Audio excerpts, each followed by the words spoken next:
Okay, so for this question, you really do need to turn it into being like this. Before I tried to use sine rule. You can't use sine rule for it because you don't have any angles, so you don't have a full piece of information. The other thing I tried to do was resolve it into its components, but then I had problems trying to solve it simultaneously, so this really is the easiest way of representing it. So we're going to talk about how they construct the triangle from this. Now, I would normally have one force acting straight up in the air, 300 newtons, one force going this way, let's say that's the 600 newtons, and the other force going this way, which will be the 500 newtons. Now, when we're representing this as a little picture, I would start by having still the 300-degree force going like that. Okay, then remember vectors have to go nose to tail. So the next one we want to put in, I'm going to take this blue one and I'm going to slide it up. So when I slide it up, it's going to go like that. You can go the other way first and have the pink one. It won't make any difference. So the 600 newtons is going that way. Then I'm going to get my pink one and I'm going to slide this across over here. So it's going to slide and go like that. And this really does work because if I keep projecting that, that's where the vector's actually going. And if I was projecting this one that way, see how they're still acting parallel to each other? So that's why it's working. So the other thing that I want to point out here is that when I take this angle here, let's just call him alpha. If I take that alpha angle and I slide it up here, that's still the same. Alpha is going to be the angle that's made up in here. Okay? Which means that all I have to do is work out this, I'll call it capital A in there. So if I do 180 minus A, I'll get the alpha angle.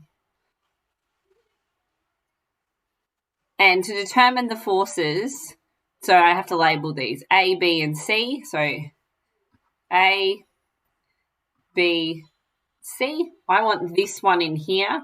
We'll call this force in here, we'll just call it theta. So that's the one I actually want, the force between A and B, which really means that I want the force that's going from here to here. So you can see that if I call this one in here capital B, that force there of theta is 180 minus that B angle. Now, like I said, I normally try and use Laney's formula because you don't have to do all of this, moving around in your mind. But unfortunately for this question, that's just how it is. So let's get started. So I'm going to use my diagram over here. Okay, remember this is going to be our unknown angle, the one that we're actually trying to calculate. So we'll call that B. That makes this little b. Then it doesn't matter how we label the other one. So if I called that angle A, that's going to be little a. And if I call this one what's left over, so that's C, and then that's little c. So I'm going to do what I always do for these questions. I'm going to write out what I've got.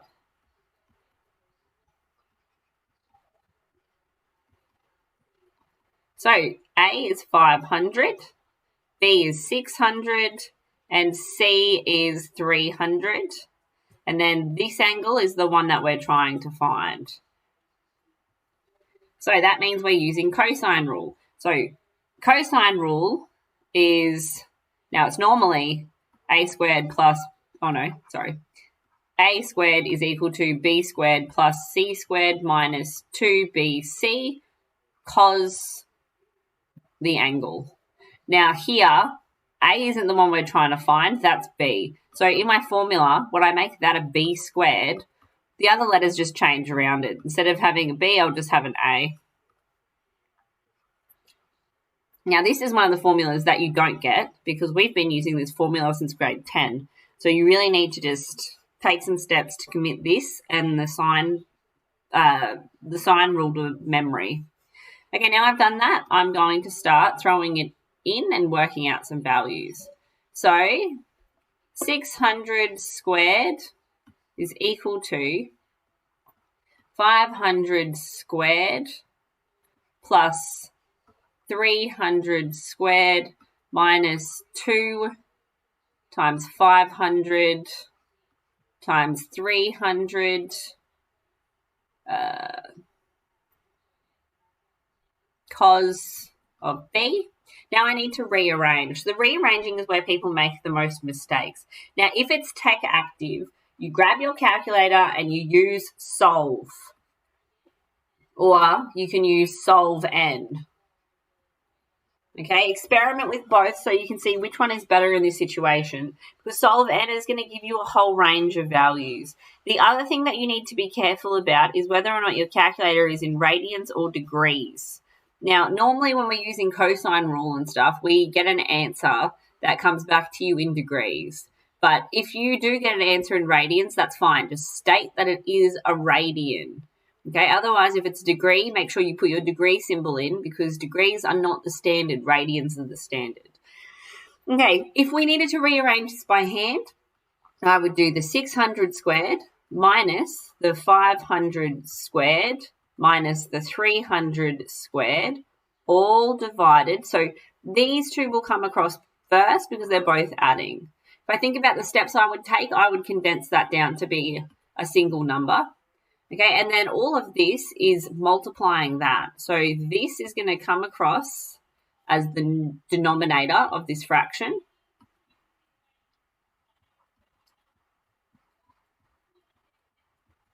Equals cos B. Then I can take this cos across by doing all of this to the inverse cos. Okay, practicing that will be good for methods as well, so you may as well. Okay, so now that'll give me an answer of B is equal to